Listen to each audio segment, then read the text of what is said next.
বিজ্ঞাপন বিরতির পর আবারও স্বাগত। এখন খবর বিস্তারিত। দক্ষিণ রাজনগরে তৃষ্ণার ইকোট্যুরিজম জোনে নৌকা বিহারের উদ্বোধন হয় আজ। উদ্বোধন করে রাজ্যের বনমন্ত্রী জিতেন্দ্র চৌধুরী। এছাড়া উপস্থিত ছিলেন বিধায়ক সুধন দাস সহ বন দপ্তরের আধিকারিকরা। রাজ্যের পর্যটন মানচিত্রে অপার সম্ভাবনা রয়েছে তৃষ্ণার। যেভাবে তৃষ্ণাকে তৈরি করা হচ্ছে তাতে ভবিষ্যতে পার্শ্ববর্তী বাংলাদেশের পর্যটকদের জোরালো আকর্ষণ বাড়বে এখানে। সর্বোপরি বিভিন্ন ক্ষেত্রে দুদেশের সম্পর্ক জোরদার হলে লাভবান হবে এ রাজ্যেরই মানুষ। আজ দক্ষিণ রাজনগরে তৃষ্ণার ইকোট্যুরিজম জোনে নৌকা বিহারের উদ্বোধন করে কথাগুলি বলেছিলেন বনমন্ত্রী জিতেন্দ্র চৌধুরী। তিনি আরো বলেন, সম্পর্ক আমাদের বিজ্ঞানীরা বা পরিবেশ প্রেমীরা বহু পরিশ্রম করে তা আবিষ্কার করছেন। এই নানা ধরনের সূত্র ধরে এটা এই মানব সমাজকে শিক্ষিত করার জন্য, সচেতন করার জন্য। অনুষ্ঠানে বক্তব্য রাখতে গিয়ে বিধায়ক সুধন দাস বলেন, প্রথম বুঝতে অসুবিধা হয়েছে। আজকে এই এলাকার মানুষ বুঝতে শুরু করেছেন যে তৃষ্ণা অভয়ারণ্য আমাদের জন্য ভালো হয়েছে, আমরা গর্ববোধ করতে পারি, এই জায়গাতে আমরা আনতে পেরেছি। অনুষ্ঠানে অন্যান্যদের মধ্যে বক্তব্য রাখেন রাজনগর পঞ্চায়েত সমিতির চেয়ারম্যান দ্বিজেন্দ্র চন্দ্র মজুমদার, ঋষ্যমুখের ভাইস চেয়ারম্যান আশিস দত্ত, জেলা পরিষদের সদস্য রত্না দাস সহ অন্যান্যরা।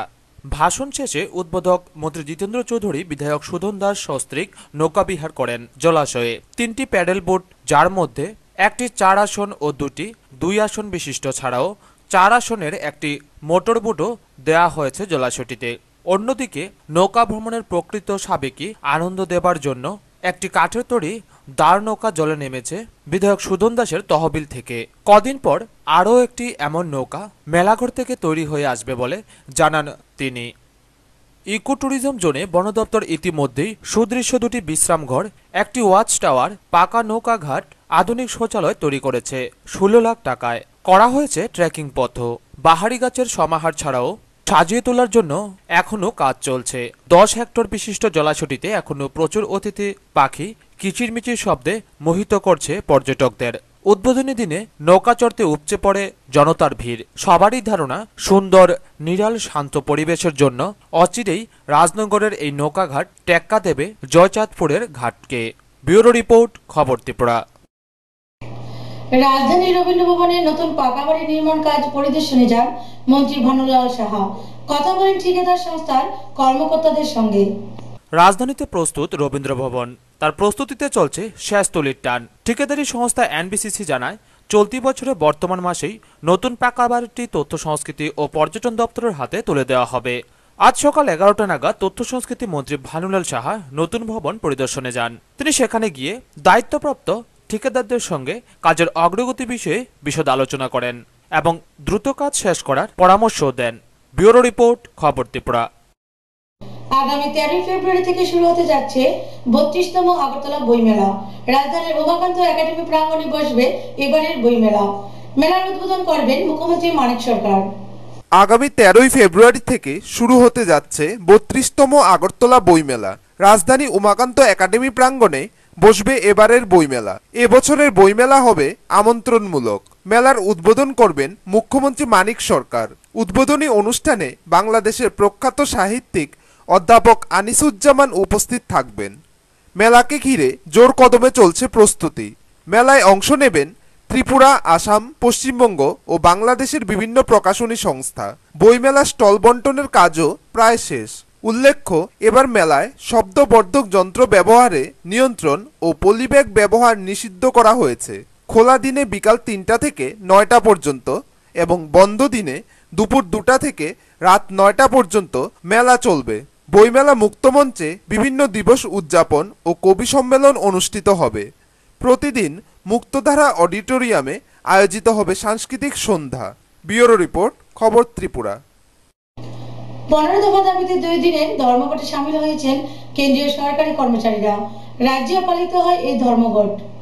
নয়া পেনশন স্কিম বাতিল, শূন্যপদে নিয়োগ সহ 15 দফা দাবিতে আজ থেকে 2 ঘন্টার ধর্মঘটে সামিল হয়েছেন কেন্দ্রীয় সরকারি কর্মচারীরা। রাজ্যেও পালিত হয়েছে এই ধর্মঘট। তাদের দাবি, সারা দেশে যে শূন্যপদ আছে এতে কেন্দ্রীয় সরকার ইচ্ছা করলে শূন্যপদগুলিতে নিয়োগ করতে পারে, কিন্তু বহুদিন যাবৎ নিয়োগ বন্ধ করে রাখার ফলে বর্তমান কর্মীদের কাজ চালাতে হচ্ছে। কিন্তু লোক নিয়োগ করলে আরো ভালোভাবে সরকারি দপ্তরগুলি জনসাধারণকে পরিষেবা দিতে পারে।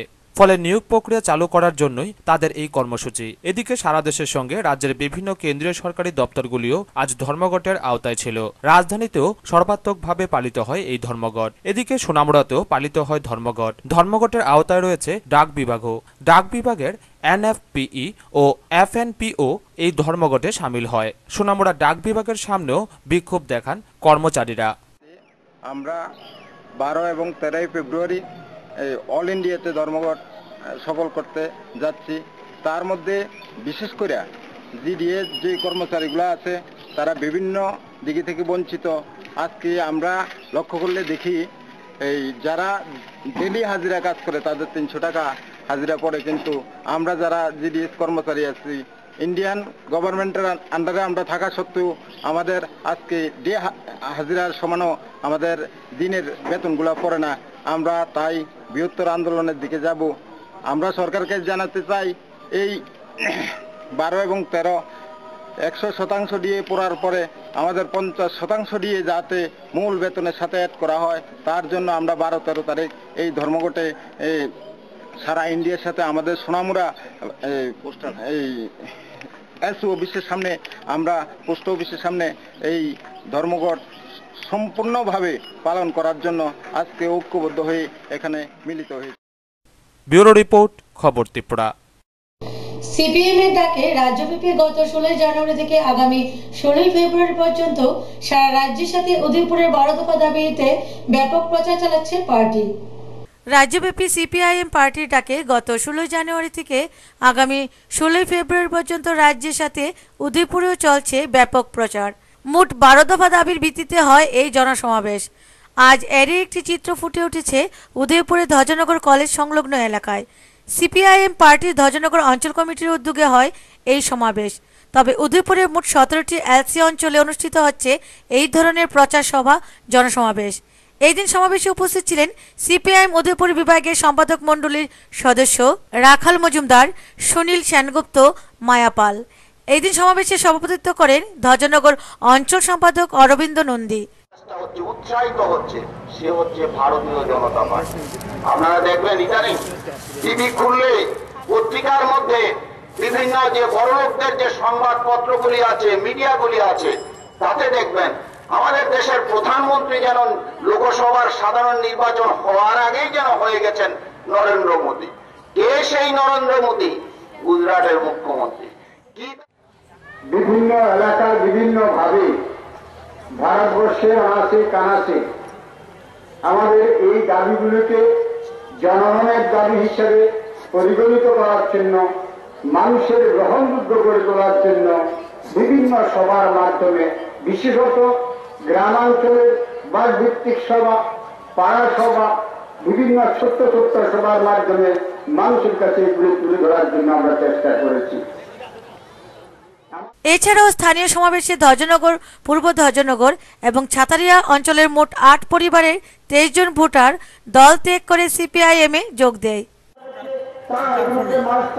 তাদের থেকে অনেকভাবে লাঞ্ছিত হয়েছে। তার মধ্যে থেকে আজকে এই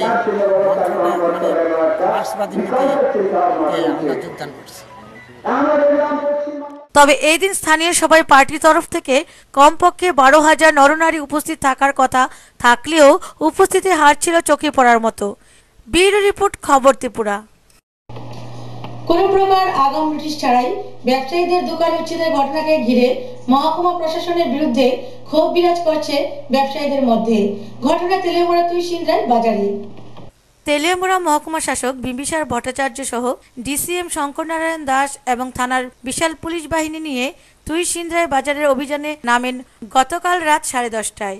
জাতীয় সড়কে একপাশে থাকা ক্ষুদ্র মাঝারি ব্যবসায়ীদের দোকানপাট ভেঙে গুড়িয়ে দেওয়া হয়। রাত আনুমানিক 2:30টা নাগাদ এই উচ্ছেদ অভিযান চলে। এদিকে উচ্ছেদ হওয়া একাংশ ব্যবসায়ীদের মধ্যে থেকে মহকুমা শাসকের স্বচ্ছতা নিয়ে প্রশ্ন তুলেন ব্যবসায়ী মহল। অভিযোগ, কোনো প্রকার নোটিশ ব্যবসায়ীদের দেওয়া হয়নি। মাস কয়েক পূর্বে যদিও মহকুমা শাসকের পক্ষ থেকে মাইকিং করে ব্যবসায়ীদের দোকানপাট উচ্ছেদ করার নির্দেশিকা ছিল। এদিকে মহকুমা শাসক 75 ফুট একোয়ারের মধ্যে থাকা বিভিন্ন ব্যবসায়ীদের দোকান উচ্ছেদ না করাতে একসময় ক্ষোভ প্রদর্শন করেন ব্যবসায়ীরা। অভিযোগ, তহসিলদাররা বিগত কয়েকদিন পূর্বে 75 ফুট একোয়ার পরিমাপ করতে গিয়ে কারচুপি করে একাংশ ব্যবসায়ীদের দোকান বাঁচানোর চেষ্টা করেছিলেন। যদিও ঘটনাটি প্রকাশ্যে আসতেই ক্ষোভ দেখাতে থাকে ব্যবসায়ীরা। রিকোয়েস্ট করতেছে যে 75 মধ্যে যদি বিল্ডিং হতে হয়, স্টার্টার হতে হয়, মানে কিছু সময়ের মধ্যে ভাঙা দরকার, নাহলে নতুবা আমরা আমাদের দোকান খুলতে বাধ্য। কারণ আমরা যেমন তোর পরিশ্রম করে দোকানের ভিতরে 2 টাকা রুজি করে সংসার চালাই, তথাপি তারাও চালায়।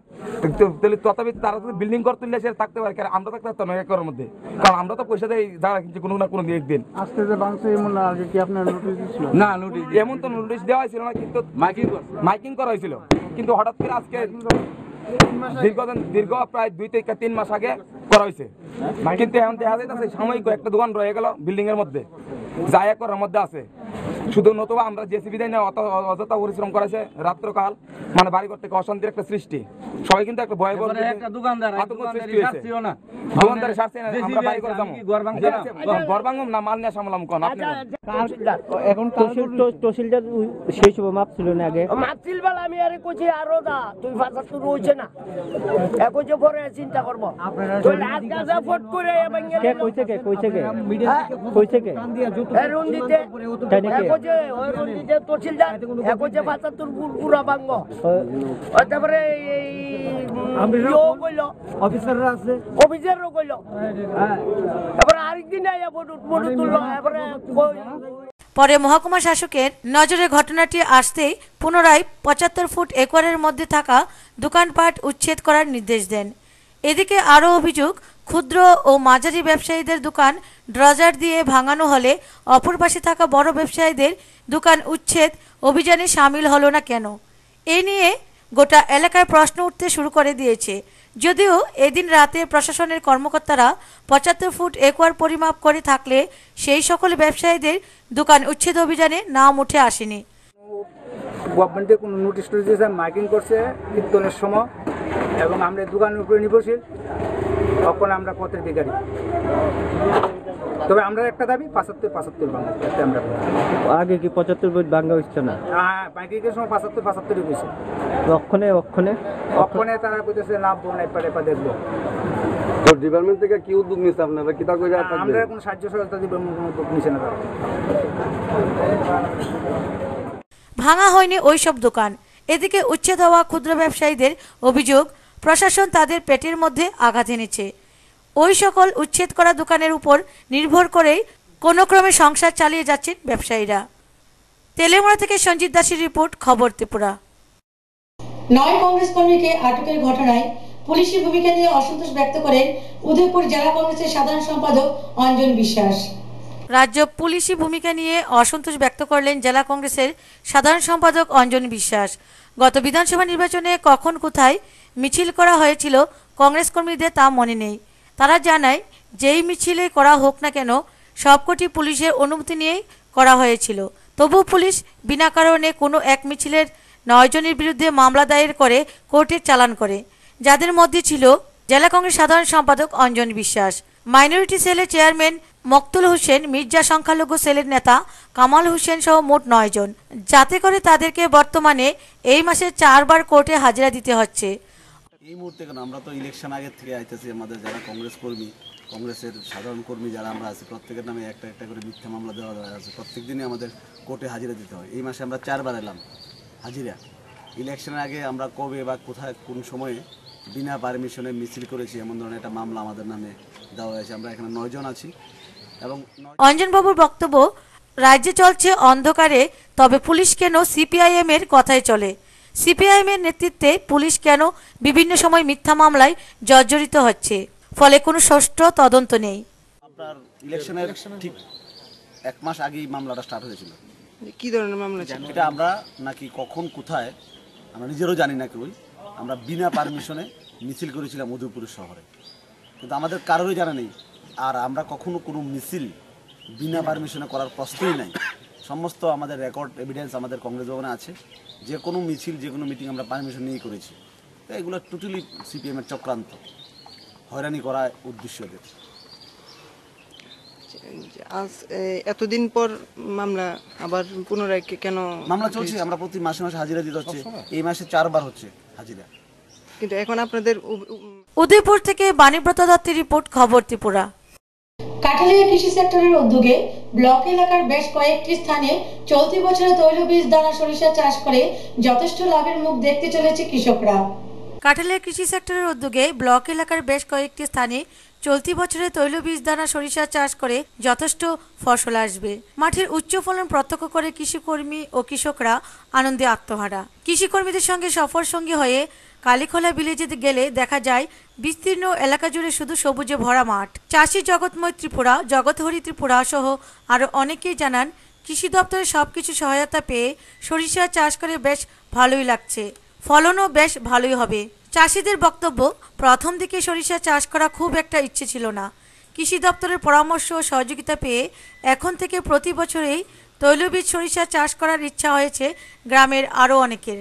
এদিন কৃষি দপ্তরের সেক্টর অফিসার রফিকুল ইসলাম জানান, ব্লক এলাকায় মোট 60 হেক্টর জমিতে এই বছর তৈলবীজ সরিষা, মটর ও মসুর ডালের চাষ করা হয়েছে।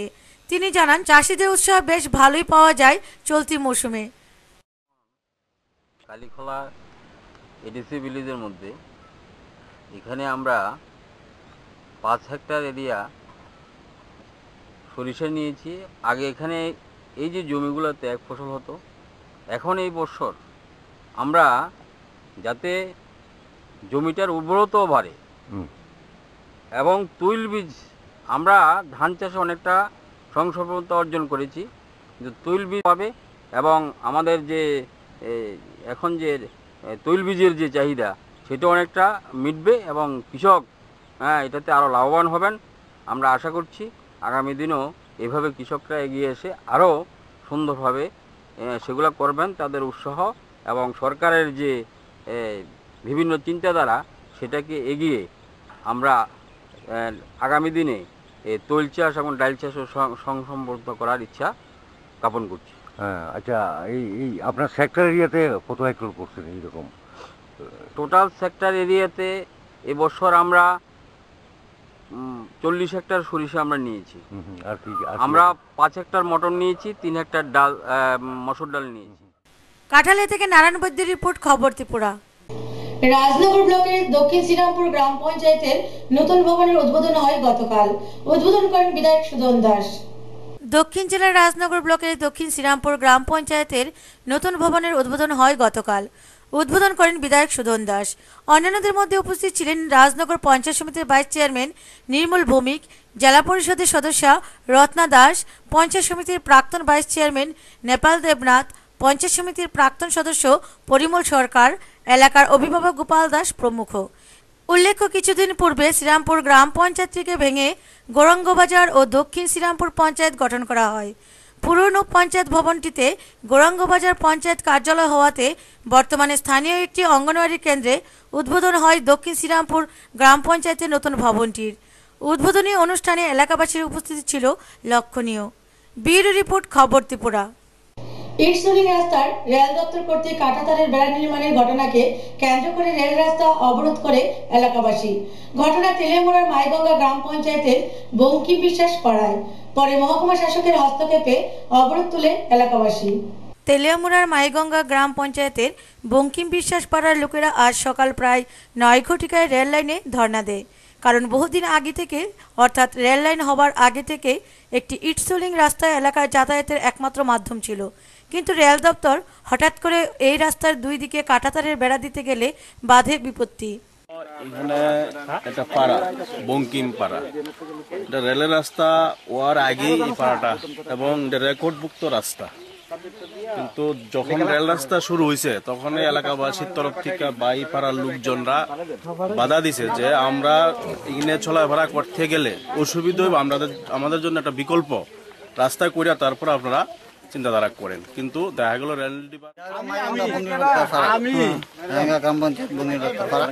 আমরা দীর্ঘদিন ধরে এই রেল রাস্তার কারণে একটা যোগাযোগ বিচ্ছিন্ন হয়ে গেছে। আমরা রেল ডিপার্টমেন্টের কাছে দাবি আছিল যে আমাদের একটা রাস্তা করে দেওয়া বিকল্প পাশে দিয়ে। আমাদের রেল রাস্তা অবরোধ আমাদের মূল উদ্দেশ্য ছিল না, জাতীয় স্বার্থে কাজ আমাদের বাধা দেওয়ার উদ্দেশ্য না, উদ্দেশ্য ছিল আমরা একটা বিকল্প রাস্তা। কি কি অসুবিধা এই রাস্তার? এই রাস্তা না হওয়ার কারণে আমরা ফায়ার ব্রিগেড যেতে পারি না, একটা গাড়ি টোটালি আটকা দিতে হতো। আমরা আগে বাইক লইয়া বা সাইকেল লইয়া হাইটটা দিয়ে যেতাম, মানে এই ব্যবস্থাটাও নেই।